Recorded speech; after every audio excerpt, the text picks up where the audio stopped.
Thank you. I'm Romeu Moura. Like exactly my name, you can find me on Twitter, Mauxemef, right? That's obvious. And I co-organize a little conference called Handcrafts in Paris that I hope you all come visit at some point. And we are here to talk today about domain invariants and property-based testing. So, who here knows about domain invariants at all? Okay. What they are for? Go, just talk.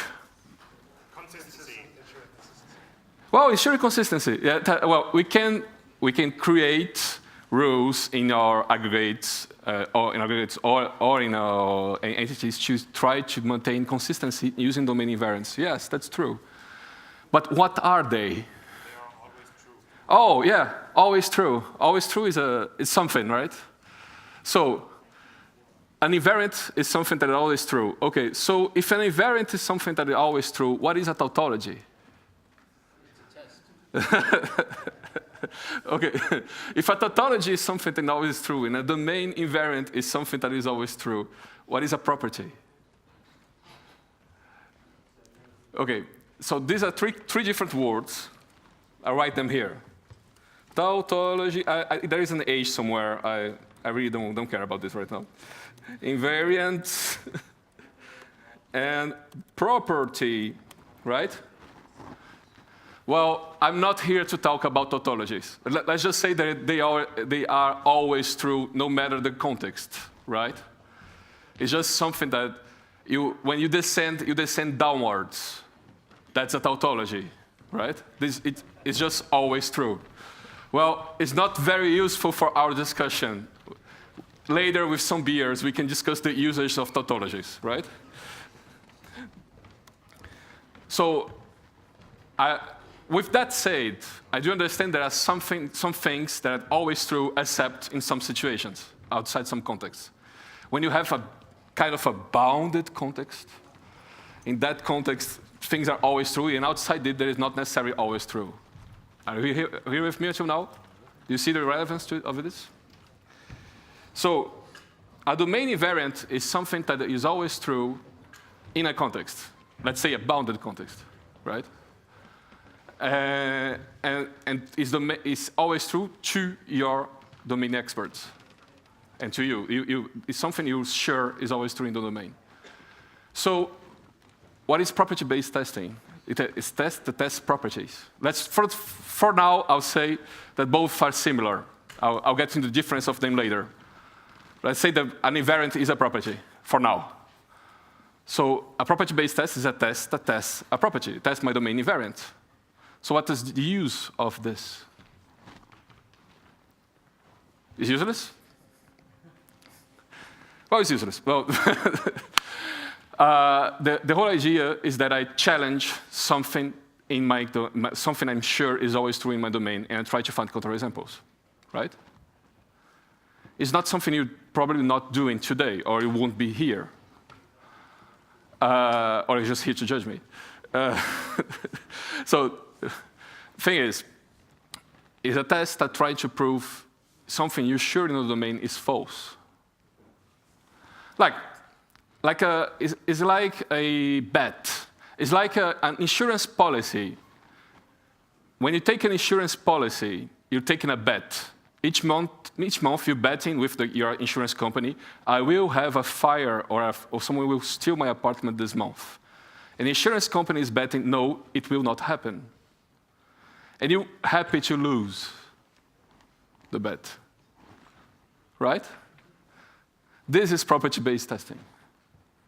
You're creating a test that tests that something you're sure is always true, is to show you that you're wrong about that. So let's do some tests. Who here does tests at all? All right, oh, that is good. I'm really happy for you. Have you ever done a kata? You know what a kata is? Kata? Oh, all right. It's an exercise that we can do, a little program together to test something. Have you ever done the bowling kata? Okay, Les. Have you ever played bowling? All right, good. So You get the idea. I will not explain in detail the rules of bowling, but let's get the whole idea of I throw a ball, and I try to have to make pins go down. I have 10 pins. I try to make them go down. I have two chances to do this inside a frame. I have 10 frames in a play of bowling, right? That makes sense for everyone what I said just now? Good. So I can send my balls 20 times and have 0 points, and my overall score will be 0. Which, by the way, is a score I already had in real life. So my whole score could be 0. This, if I was doing classical example-based testing, this could be doing TDG. Who here have ever done TDG? Okay, doing TDG, this is what I could come up with. Could start with this test. Does that speak to you? Yeah? And then I will have a more complicated test where I just have some pins that go down, right? And then I will try to have a spare. What is a spare? A spare is when in 2 balls, I make all 10 pins go down. Then I have a bonus. My next ball is double, right? This is a spare. So if I go 3 and 7 in a single frame, that makes 10 points. All my 10 pins went down in 2 tries. Then my next ball is 1. Then I have 3 plus 7 plus 1, and 1 again. My next ball is counted twice. That clear to everyone? Right. And then I will try another case of more complex pairs, and I will try a strike. And I strike. In my very first ball, I had my 10 points. If I do 0 and 10, that's a spare. But if I do directly at 10, that's a strike. Right? If I do a strike, my next 2 balls are doubled. And I do not throw another ball in this frame. My next ball is in another frame. Right? Right. And we have the case of the perfect game where I only did strikes, which, by the way, I never did in real life. But the whole thing is you have more than 20 balls here. You have 10 frames, you have more than 10 balls here. Because the next, exactly last ball, if you do a strike, you have to be able to send 2 more balls just for the bonus, right? So do not get hung up with this. If you don't get all the rules of bowling, that's not the point. This is just to illustrate a domain, right? What I'm saying this is, have you seen those tests? Does this resemble the tests you are doing today? Who here are doing tests like this today? Okay, liars. Your test, I would like to propose that your tests resemble something like this, right?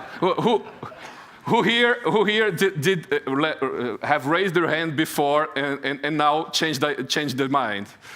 Right. Your tests resemble this. They do not resemble the test I just showed before. So, yeah, I'll go back to this test later. So this is a less naive test. There is some caricature here, usually, when I talk, if I open my mouth. But this is supposed to seem near what you have in real life. And this is the beautiful world of katas. Do you see a difference? All right. So I'll go back to the real world later. Let's keep on the beautiful world of katas for some moments.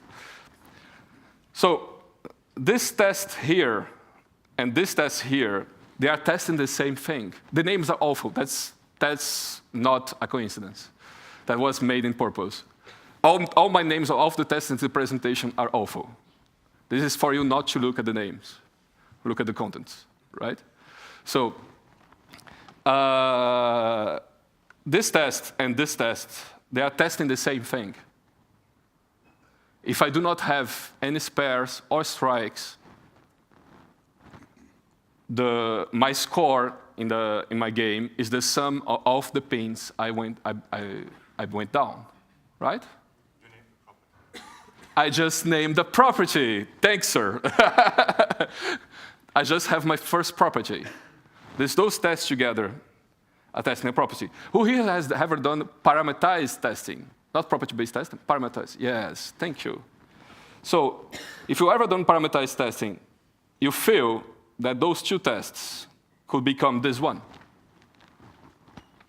That comes with a surprise in the beginning, but I just taken several cases of what can happen in a party in a game of bowling, and passing them to a test that say, well, the score is the sum of my balls, and is always between 0 and 300, right?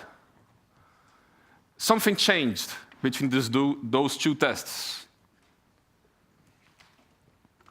Between this and this.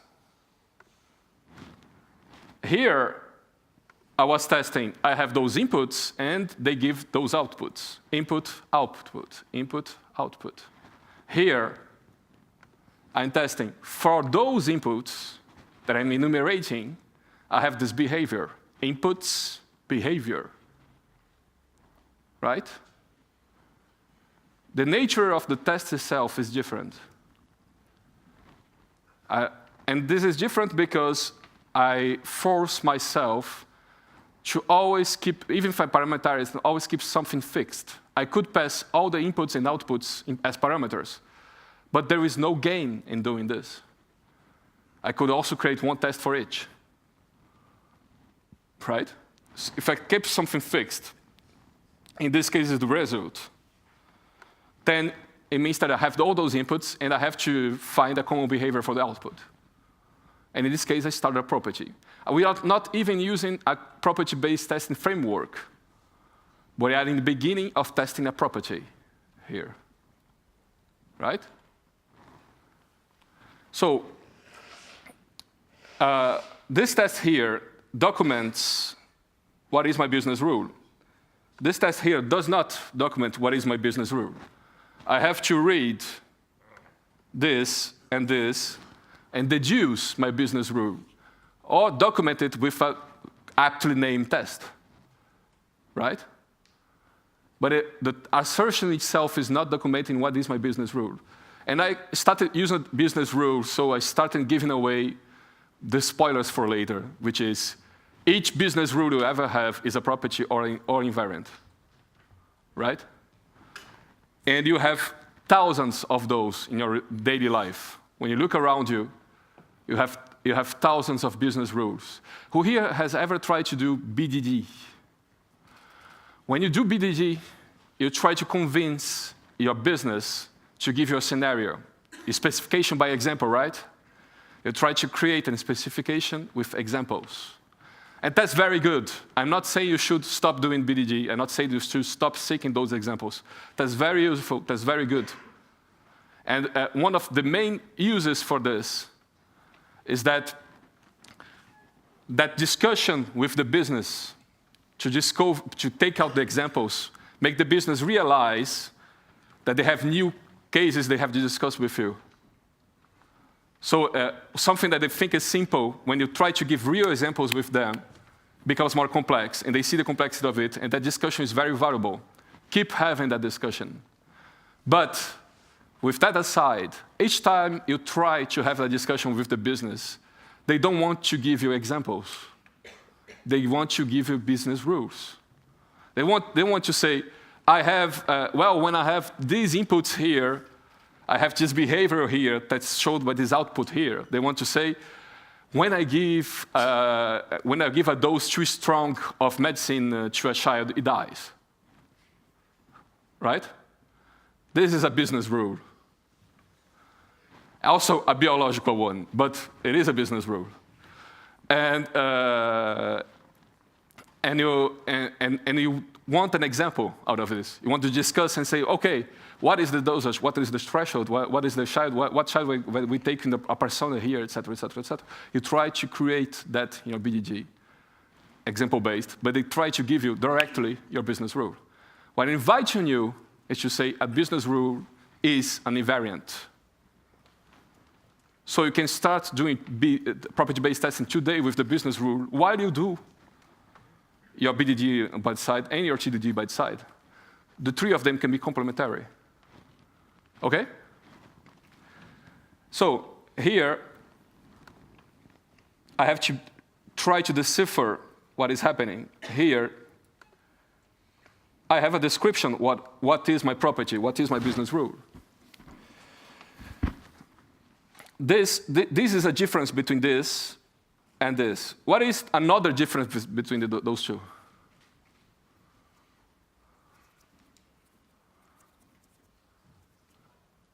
Well, I have a personal one, which is this is boring as shit.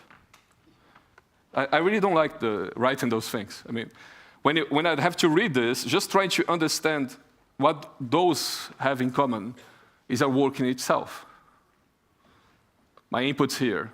I have an output, which is a behavior. My inputs are just data that I have to read and try to understand what they have in common. Right? So we could do something like this. I have cheated, and it's awful. But you could do something like this. Now, don't fall victim to saying, well, that is the first time, if it's the first time you ever hear the property-based testing, the familiarity of this is known, and you can't fall victim to thinking that it's hard or is complex just because it's unfamiliar. Don't fall victim to that. Let's go easy on this. Take your time. I have a system of assumptions and a system of assertions. This is not pertinent to any given framework of property-based testing. Your testing framework today gives you that. Here I am in Java 6 with JUnit, and both of those come from JUnit itself, right? It's just keywords of your testing framework. Nothing to do with property-based testing itself. You have assertions, and you have assumptions. When this is false, the test is read. When this is false, the test is ignored. Right? This is specific to property-based testing. What I say is, give me random pins that get dropped down. And all those random pins should be between 0 and 4. So I'm not testing everything. I just test, I know I'm testing cases where I won't have any spares and strikes, but there are cases where I have spares and strikes that are not there. Yes? But it's still not named. Yes, none is never named here. That's on purpose. So the idea here is I'm using completely randomly generated input to test, right? Who here has a problem with that right now? Several. That's good. That's good. Don't worry. There is one single problem. There is already a problem that I have stated, which is, well, this is not optimal. I'm cheating here. It would take more effort to take all possible cases where I don't have a spare strike. This is on purpose. I'm just showing best effort. All right? There is another problem here that people usually have at this point, which is, well, if it's random, then am I not testing less? Because maybe I randomly have a case that everything is good, and not have my case when everything is bad, right? This is what your assumptions are for. You want to render stated and fixed the things that you believe are the cases of your test, what you read in testing. And you want to put everything else as random. This doesn't make any sense in the first try. I'll have to give you a second one, which is, incidentally, here. Remember this. Told you I go back to that. This seems like your kind of test you would have in real life, right? And I mean, I think it's obvious to everyone. This is the lines that change something, right? I mean, Every time you see a text like this, you know immediately what line changes something.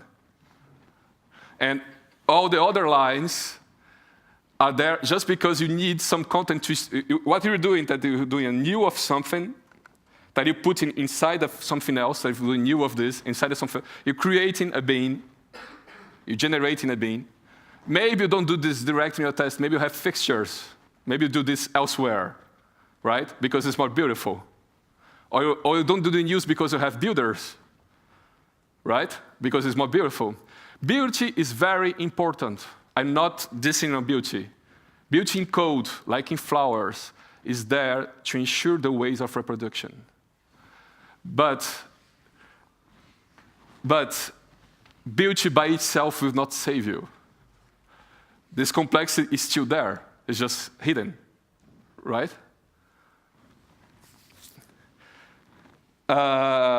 So, what you, less or more beautiful, what you have is pretty much this today. Is creating your fixed case input that you put in a call and asserting that the output is something. Or you have mocks and you are verifying that it is called somewhere, right? That's what you're doing today. What I'm telling you is, you know that only this matters when you're writing. When you're reading, you're trying to find which one matters or not. But when you're writing, you know which you have one or two lines that matter in your whole enormous object that you're creating to put inside a test. You know there is one single point or two or three that matters. All the rest, you are creating default values because you don't care what the values are. Right? But they are still mandatory, so you put something. You put an empty list. You put an empty string, or you put a random thing, right? So what I'm saying today is, don't change it. Just make everything you don't care about this random. If you're saying, this I don't care about, then instead of a fixed value, you can take a random. And if you say, no, I can't, maybe you care about it, right?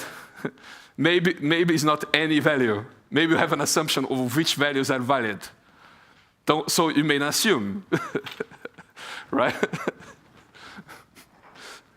And if your assumptions are always true, if your assumptions are good, then you can use property-based testing today. With your current test, with this test here, you can just change everything that is fixed by a random, and it will still work exactly as today, right? No, it would be better. Because now, we would easily know what do you care about, right? And tomorrow, if it's random, if the things you do not care about are random, tomorrow, if you have one of those tests become red, either you have a bug in your code, or you have a bug in your understanding of the domain itself.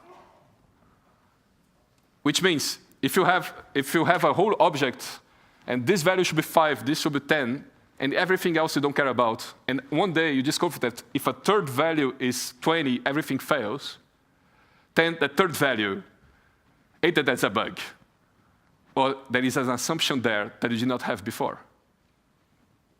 Right? So the test is not only is better than your test today. Just changing by randoms the things you do not care improves directly your test today. Because you're testing more. You're not testing less. You're not losing any test case. You're just giving yourself more test cases and give yourself a test that is easier to read and documents your business rules. It's a triple win. So why are you not doing this today? Right? Well, because of course I have exaggerated some things, right? Let's go back to bowling. I just gave you the nominal case for bowling. But what about spares and strikes? How can you test, as in a property-based test way, your spares and strikes? You can't. I mean, you can, but the problem is, to test it, you kind of have to put in your assumptions the rules you will use in your production code. What defines a spare and strike, you have to use it in your test itself, right? So you're kind of writing the same code twice in your test and in your code. And when you do this, never do this, please. When you do this, you're only testing that a thing has the same behavior as itself. You know what? That's a tautology. A thing has the same behavior as itself. Yes, that's always true. You don't need to test that at all. So once we accept that things always have the same behavior as themselves, then you don't want to create, your test should roam in the realm of problems, not in the realm of solutions.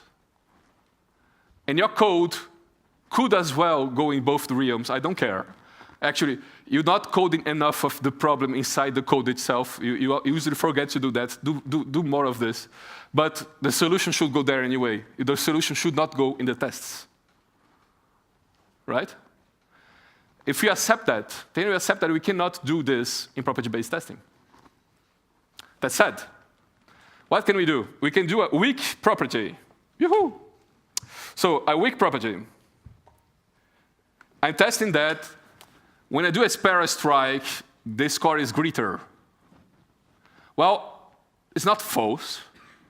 The score is greater. It's not specifically useful. I mean, it's nice. It's there. But it doesn't solve my problem. It's not testing all my business cases. I still need examples. So I can do a weak property coupled with several example-based tests. I'm not saying you should take everything you do here and transform in property-based testing. I'm saying you should take most of the things you do there and transform in property-based testing. Everything that you can get away with. Right? Which gets us to, we're condensing. This is compression. We are not creating a test that is more abstract, necessarily. We are creating several tests that compress together into a test. Right? This is the whole point of doing this. And that compressed tests together give me my business rules. This is one of the 4 ways I usually use property-based testing. That's the first, going from my original tests to property-based testing. There is a second one I touched today with you guys, and girls and folks, which is coming from the business rule and creating my test. If I come from the business rule, what I have is a double loop. I have a test that my domain experts just tell me this rule exists. And I try to do something with this. I do a test, and it remains red for a long time. So I still need the normal tests parallel to this.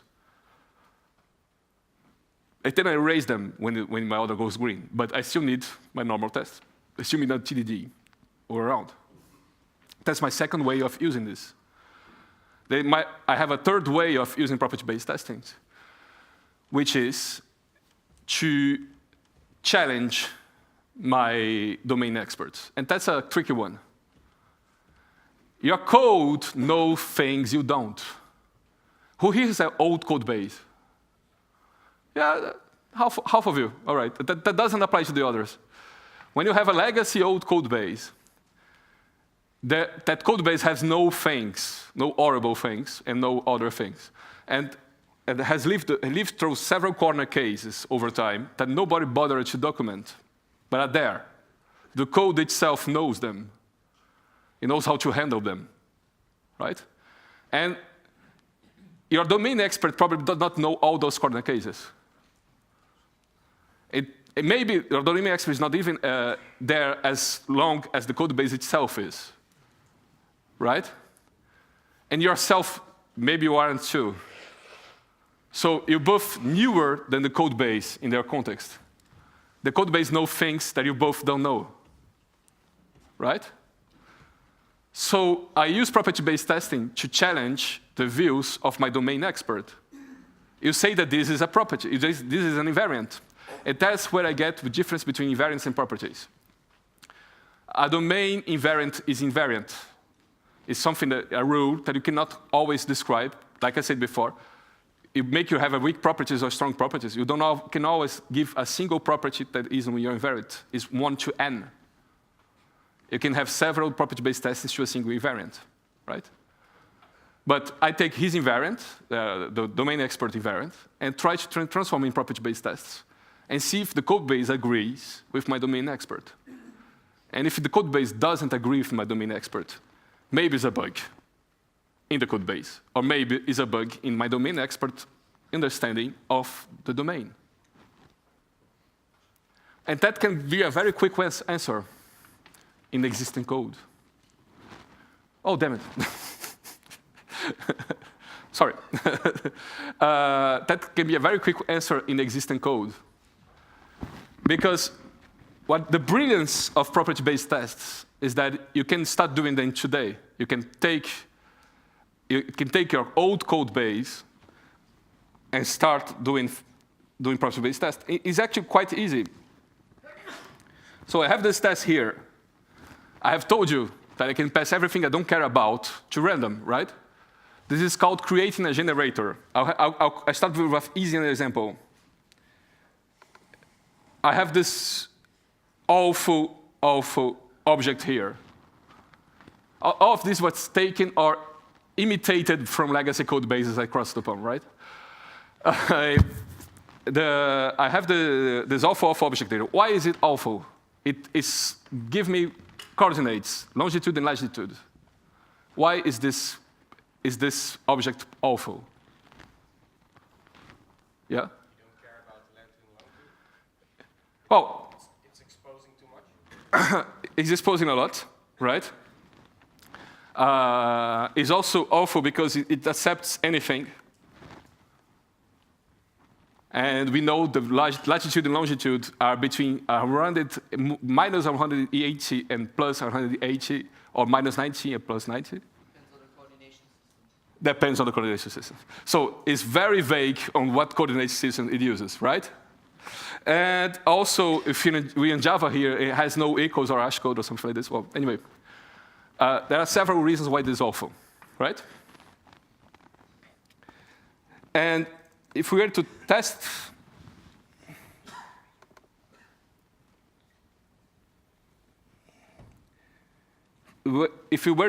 things, we end up with, well, actually my latitude is always between this and this, and my longitude is always between this and this. You end up putting in your tests, I have these corner cases, because your random generator is generating any big decimal, right? And you don't want any big decimal. What these tests aren't showing you is a problem design, and that's a normal thing. When you do tests, you are creating reasoning, not formal reasoning, not a system of proof, but you are trying to reason your code. And when you reason your code, you find problems in your design. There is an intertwined connection between your tests in your design, how easy you can test things and how well designed they are, because tests are reasoning. Yes? Why use primitives in the first place? Yeah, that's a problem, right? That is showing my primitivism. It's showing my primitivism. And I would not have seen it there. Actually, it's showing lots of things. Back to my Boolean test. I could create this test and just use primitives. I have no problem for this. But as soon as I am doing property-based testing, I kind of need to say, oh, actually, it's not any integer. I cannot have more than 10 balls, 10 pins here. It shows a weakness in my design that did not bother me at all in my classic testing. Because the way you test changes the cost of your development, changes what costs or not to do. TDD will not give you, or any test will not give you a good design by itself. Not a good algorithm by itself. TDD will make a merge design, but that design will not necessarily be good by itself. It will work, but it will not necessarily be good. You still have to make it work, make it right, make it fast. To make it right, still there. Right? If you TDD the Travis Salmon's problem, you will not end up with Dijkstra. It doesn't work that way, right? But when I see the biggest issues I have with legacy code base, when I see the enormous classes that should be 40 classes and are one, and who has ever solved that one? Well, yeah, right. That class is never tested. Nobody did TDD with this, right? Why? Because it would suck. TDD doesn't make design good by itself, but makes expensive several types of common errors of design people have. Because it changed the prices of things, and doing those kinds of errors become more time-consuming, and people are lazy. So it shifts the laziness towards a better direction, right? Well, your classic tests do this. They shift the laziness towards don't create a huge object that is all entire application, right? Well, your property-based tests shifted even more. They are saying, don't be a primitivist, because every time you do it, it's a pain. So we end up seeing way more easier what are your value objects, what are the entities. Because it's way easier to create an entity or a value object and put the validation of what is valid or not and generate that than just take any primitive possible. When you use a single string, everybody knows this. When you use a single string, it should mean that the entire works of Shakespeare in Japanese and Korean is one single possible input, right? And I'm pretty sure that every time you take a string in a parameter or a constructor, you have that in mind, right? Or not. But yet you still take strings, right? And if you did property-based testing with every object you make, suddenly creating strings will be painful, and you will start doing value objects around them.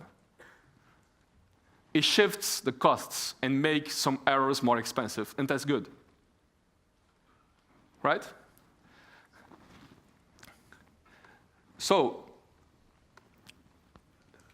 my coordinate system, I have my coordinates, and I test like this, and after I start repeating myself, and I do 3 tests where I have to always put the same guard causes, at some point I say, hey, I may have something here. And I create a generator. So a generator is just an object. I mean, who here does F#? I hate you. Everyone else, you need this. So I don't hate you, I just envy you, but that's very similar. And the thing is, when you're not in some language, when you are in language used by almost everyone, you need a generator. You need to create your own generators by hand. That sucks, but that's part of it, right? A generator is just a factory where you pass random stuff. It's not very complicated. Actually, you already have your generators today. It's already in your code base. I'll show you. It's here. I'm not saying it's pretty, but please, if you are too lazy to create a generator, just copy-paste this inside a class and pass random to everything, and you have your generator. It's done, right? So if you do that awful thing I just said, this test, no, not this one. This test becomes this. I'm not saying that the second one is beautiful. It's awful. And I actually made it on purpose to make more awful than it needs to be. But it's just to illustrate, right? This is still awful. But these are the only 2 lines that matter to something here. In this several line test, I only have 2 lines that matter to something. And I took them out, and everything else disappeared. I made a generator, right? And used that generator, I transformed my legacy test in a slightly less legacy test. I'm not aiming for perfection here. I'm just trying to improve a little bit your current system, right? We could do way more. This entire talk could be a talk of how to do this well. But what I want to teach you is how to do this today. Right? My point is, Monday, you should start doing that. And you can now. You have no excuse. And so we went to, I use this to challenge the domain expert. I can use, my 4th way to use it is to do characterization testing. I just do a test that is very coupled to my code and is showing that code has these properties, even if I don't think they have, is useful. And usually what I get as questions at this time, I will open this question because I think I was slightly finishing this, my time. Usually what I get as question is, well, what about performance, right? Well, what about it? Okay. It's very quick. I mean, it should be very fast, right? If the 100 calls to random is not expensive, right? It should not change a lot of the cost of tests you have today. But this is a very bad answer. Because what you tell me is, well, my tests today are slow. And I cannot tell you, well, make your tests suck less, because you will just not do it. You're not doing that today, right? So your tests today are slow. Raise your hand if it's true. Your tests today are slow, right? Let's reach a compromise. You can choose how many times you call random, how many times you call your random tests. If your tests are enormously slow and you don't want to refactor that today, put that quantity to 1. It will be the exact same speed that it is today. But between 2 executions of the test, you change things slightly, right? Another point, essential point of all this is, a property-based testing, when it passes to green, is not telling you my property is true. It's not telling you you passed the test. It's telling you I was not able to have you this time, but I will someday. Right? And that's all. There are only 2 states in property-based testing. I could not have you this time, and haha, I got you. That's the only 2 possible results. And you say, oh, at least my classic tests are different. No, they aren't. They are still the 2 same things. In every possible test ever, the only 2 answers are, I could not have you this time, and aha, I got you. It's just that in your classical tests, he say, I could not have you this time, and then tries again the same thing, forever and forever and forever. And your property-based testing, at least, is trying different things. So it has a chance of having you someday. That's all. Right? Another question I have a lot when I do this talk is, what if I'm doing continuous integration or continuous delivery, I do a new version, Maven new version, and it builds, and then my framework of property-based testing finds a bug and is red. Well, you do the exact same thing you would do if you did not have that and would go green, and while it's building, the QA comes with, hey, I have found a bug. It's the exact same situation, right? There are only two paths you can take here. One is, oh, stop the process, I have to fix this. Another is, let's post a bug in Jira and let's forget about this for now, right? That's the only two paths you can do. I'm not judge which one you take, but you don't have another option. Okay, that covers a little bit. Oh, I mean, there is also the matter, I don't know how much time I have left, but there's always the matter of shrinking. Shrunken to. Can you read this? Shrunken to. Property-based test framework, they find a counterexample that is very complicated because it's a random thing, and then they try, by dichotomy, to cut things from the input to see if it still fails, and give you the simpler input that fails your test. This is very useful, because the property-based tests don't know why it failed, it just know it failed. And you have yourself to investigate when you found a counterexample. So in this case here is a real-life case. It says, what it's saying is, when my patient is a pregnant woman,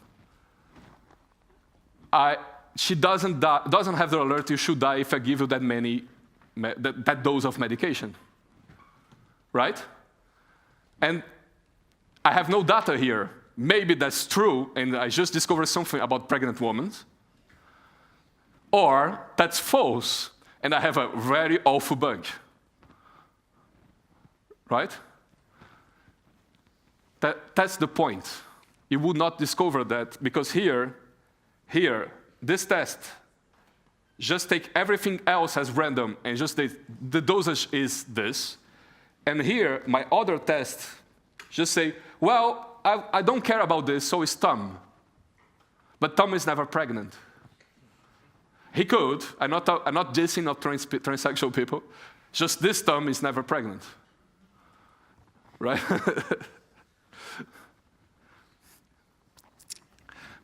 Okay. Questions? 1 minute. I have 1 minute. Questions? Sorry? Go. I can hear you. I got the impression that you are saying, okay, you test between this value and this value, but sometimes the input is here or here. Yeah, it's the case here, right? And I have violated enormously the law of the meter here to test it. I not say that's pretty and that you should do it. You have better ways to doing this, lenses and pathways or something like this. But right here, right now, what I'm saying is violating grossly the law of the meter in your test is still better than the test you were doing today. Yeah? Shrinking down means instead of using random, use concrete parameters. No, it means you have found what I had in my real case. I was trying property-based testing in an integration level. You can use at any level. Unit test, integration test, end-to-end test, etc. And was calling web servers with my property-based testing framework. And it was just feeding random strings to web servers. And I saw this string before shrinking, where it failed. And it was a normal string filled with gibberish, usually Japanese. And I said, ha, that is a sharp coding problem, right? No, it wasn't. When it shrunk down, it showed me that anything that could not be printed was crashing my web server. It just have a character could not be printed in the middle of that. And the shrinking worked because it was saying, okay, I have this string. If I take half of it and pass, does it still crashes? No. Okay, the other half, yes. And it goes shrinking my input.